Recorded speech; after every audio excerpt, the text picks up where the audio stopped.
Hey, this is V, and I've just finished reading a book called Angel of the Overpass by Seanan McGuire. This book is written in first person from the point of view of a girl called Rose Marshall. So several decades ago, when Rose was 16 and on her way to her high school prom, she got run off the road by a car, and ever since then she's been running constantly from the person who killed her. Oh, she's a ghost, by the way. So in this particular universe, people who pass away with unfinished business and in certain circumstances remain in the what they call the twilight, which is one of the many layers of reality that house, I suppose, the spirits of the restless dead. So since Rose was killed on the road, she's considered what they call a road ghost. So ghosts in this universe all have to perform a certain kind of function that's somewhat dictated by what kind of ghost you become. So for example, since Rose died basically when her boyfriend was bringing her to the hospital, she's considered a hitchhiking ghost, and in order to remain alive, I guess isn't the right word, but sort of remain where she is, she has to hitchhike, basically.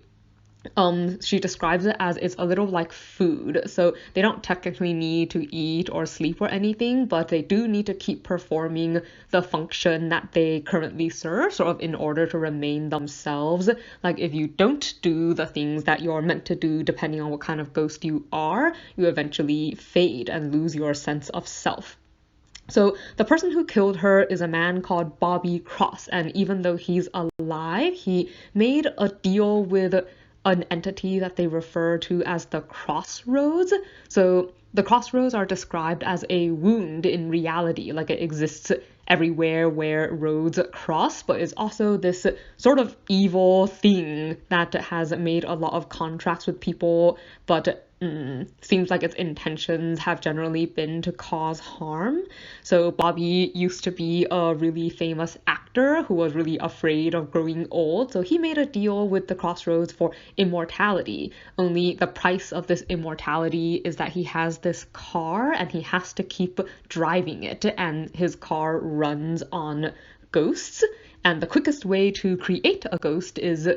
to kill somebody. Like violent death will often leave spirits behind, and he'll feed the spirits into his car to keep it running so that he can stay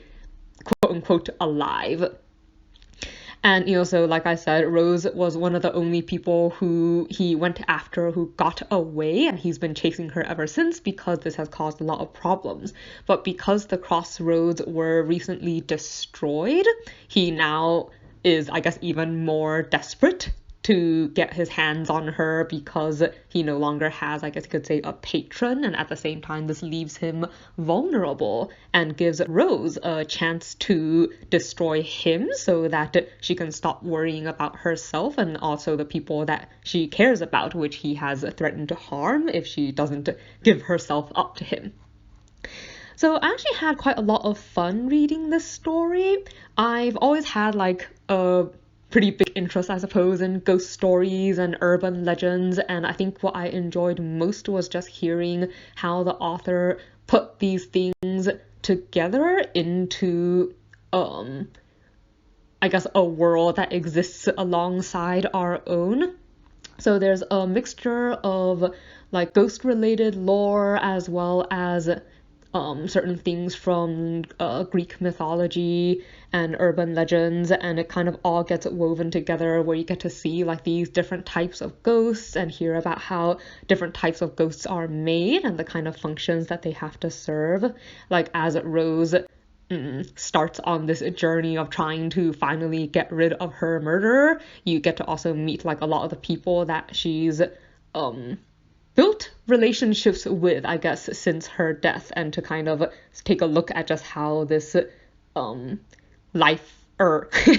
how this afterlife works, and that's all just kind of interesting to me. I was a little wary, I guess, when I first picked up the book because it began with like a bunch of swear words, but fortunately the story itself in general didn't end up being